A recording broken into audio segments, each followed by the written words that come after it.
Good morning dears. Today we are going to discuss the second chapter in botany, that is sexual reproduction in flowering plants.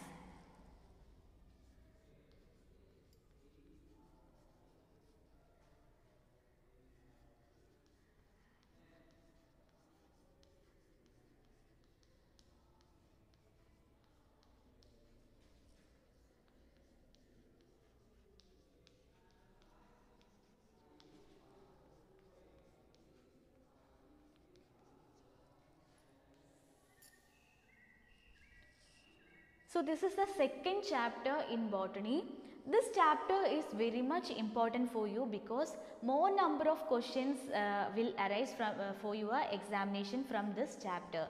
So you must careful about this chapter, and in the previous chapters itself we have discussed about the sexual different modes of reproduction and the events occur in sexual reproduction very briefly, isn't it?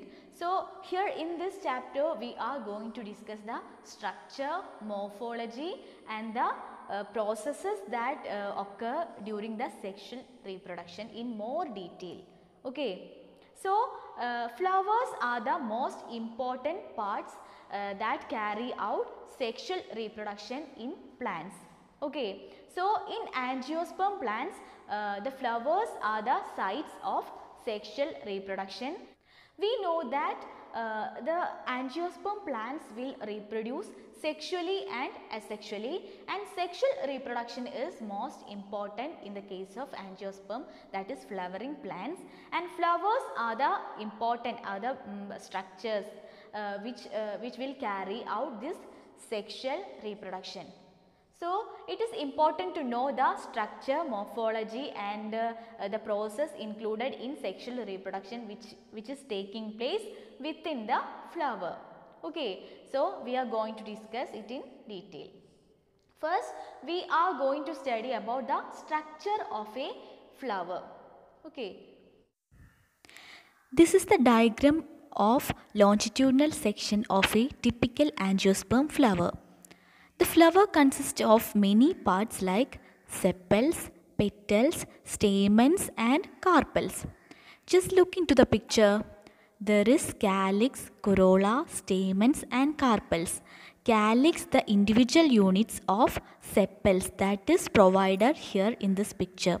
Sepals are the individual units of calyx and it is mostly green in color.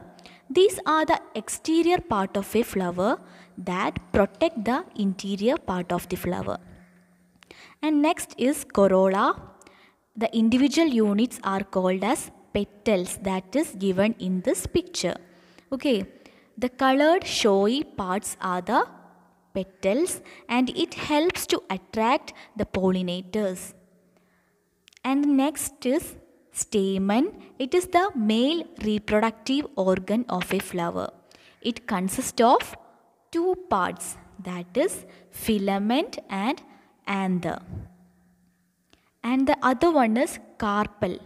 It is also called as pistil, which is the female reproductive part of a flower, and it contains style, stigma and ovary that is provided in this picture. So that is all about the structure, the diagrammatic structure of a flower. There is calyx, corolla, stamens and carpels.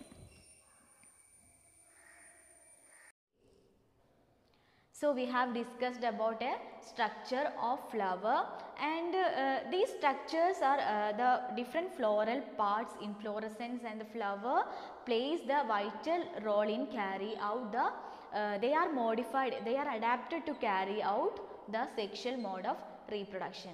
So the case of angiosperm flower, there are two parts, that is male reproductive part and female reproductive part.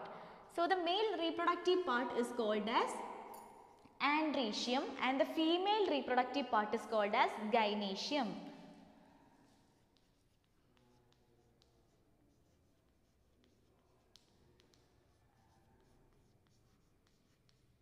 Male reproductive part is andrecium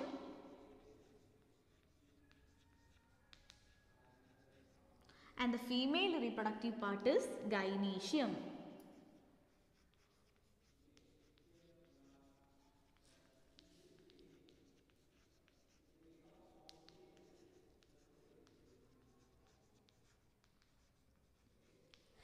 And we know that during for reproduction, for sexual reproduction, there are mainly 3 phases or 3 events are there that we have discussed in our previous chapter, that is pre-fertilization, fertilization and post-fertilization.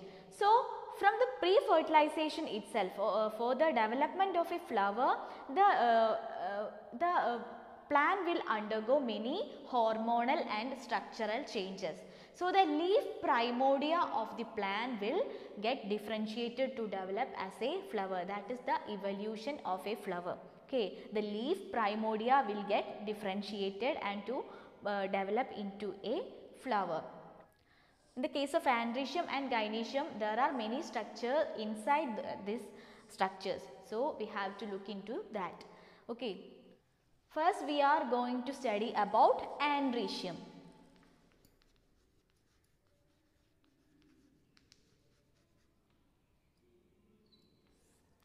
Androecium is the male reproductive part of a flower and it contains a whorl of stamen. We have already see that the structure of flower contains stamens, filament, etc. So the androecium contains whorl of stamens. And the stamens are again divided, or the stamens contain 2 different parts. Okay, stamens. It contains 2 parts, that is filament and anther.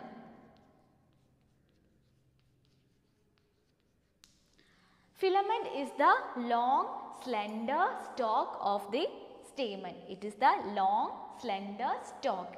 And anther is a bilobed structure which is found in the proximal end of the stalk. So filament is a long slender stalk and it is attached to the thalamus or the base of the flower or the petals. Okay, and anther is a bithecal or the bilobed structure. We can draw a rough figure of the stamen, that is, this is the filament, and at the proximal end we can see a bilobed anther.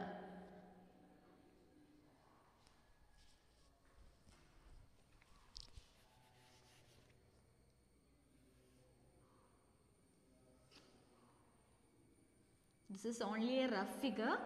This is the this is the filament and this is the anther. Filament is a long slender tubular structure or the filament like structure, and it is anther is a bilobed structure. And when the cross section of this anther, it contain each lobe of the anther contain 2 thecas in it. Theca means cavities. Each lobe will contain 2 cavities in it. So there are 2 thecas in it. So it is called as dithecous structure. It is a dithecous, which means 2 thecas in it.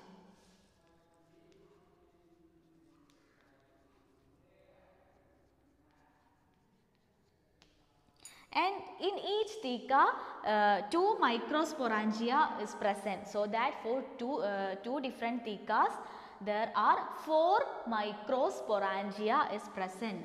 There are 4 microsporangia in it.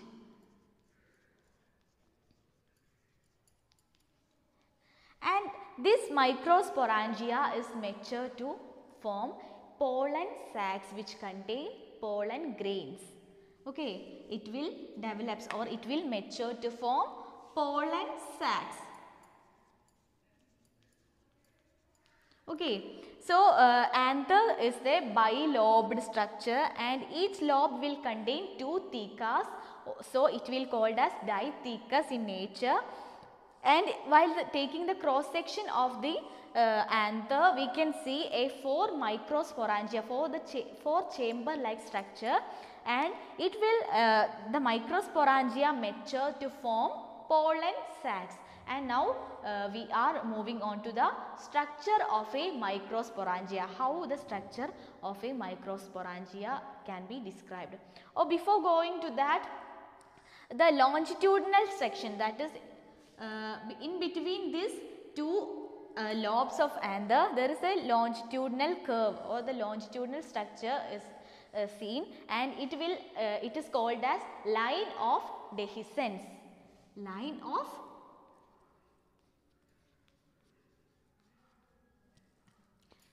of dehiscence. The longitudinal section, longitudinal groove which pass through the anther lobes is called as line of dehiscence. It will dehisce when the pollen grains get released. Okay. So this all about structure of a structure of a stamen. Okay, and then we are going to discuss about the structure of microsporangia in more detail. Okay.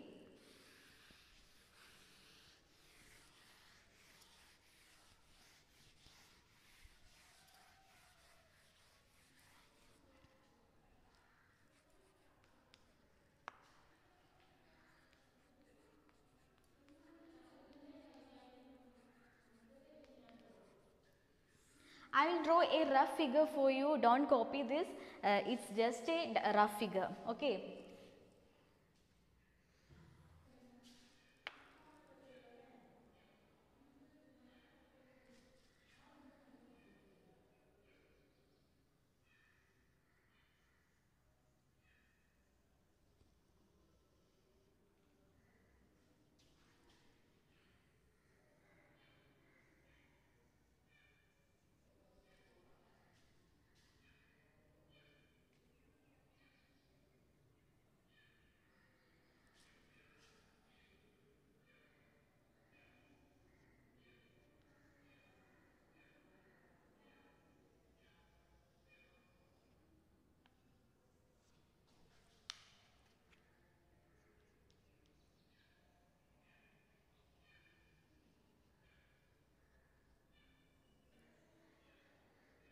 So this is the rough figure of a microsporangia.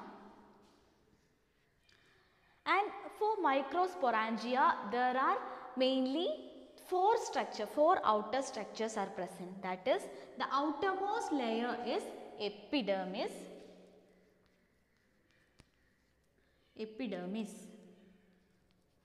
And the next to the epidermis, the inner layer is called endothecium.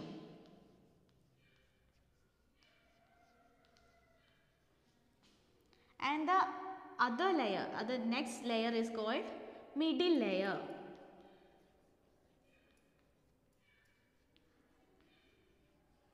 And the innermost layer is called as tapetum. Okay.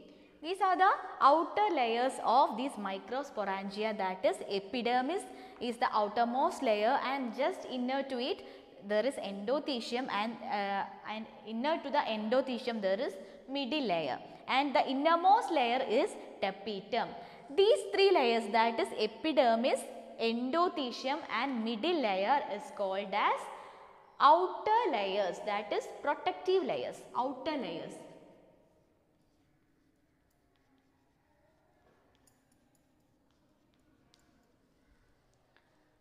And the inner layers, that is called as tapetum. And the outer layers have the function of protection and will help in dehiscence of anther during the release of pollen grains. These are the function of the outermost layer, that is epidermis, endothecium and middle layer. It will helps to provide protection to the microsporangia and also helps in the dehiscence of anther during the release of pollen grains. Okay, so pollen grains are seen within the cavities inside. Okay, that we will discuss in later.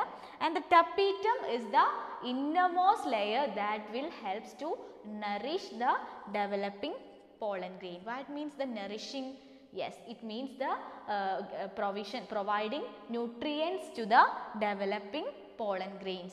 This is the structure of a microsporangia. Is it clear to you? Yes. And the cells of the tapetum possess dense cytoplasm and also more number of nucleus, many nucleus in it. So the cells of tapetum contain dense cytoplasm and more than one nucleus. And inside this microsporangium, the innermost cavity contain homogeneous cells, group of cells, compactly arranged homogeneous group of cells, which is called as sporogenous tissue.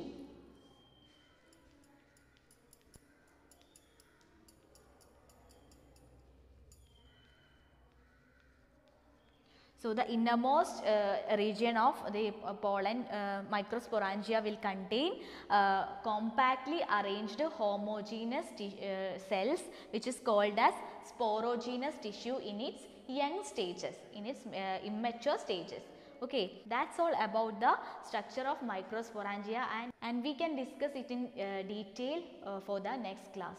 Okay, thank you.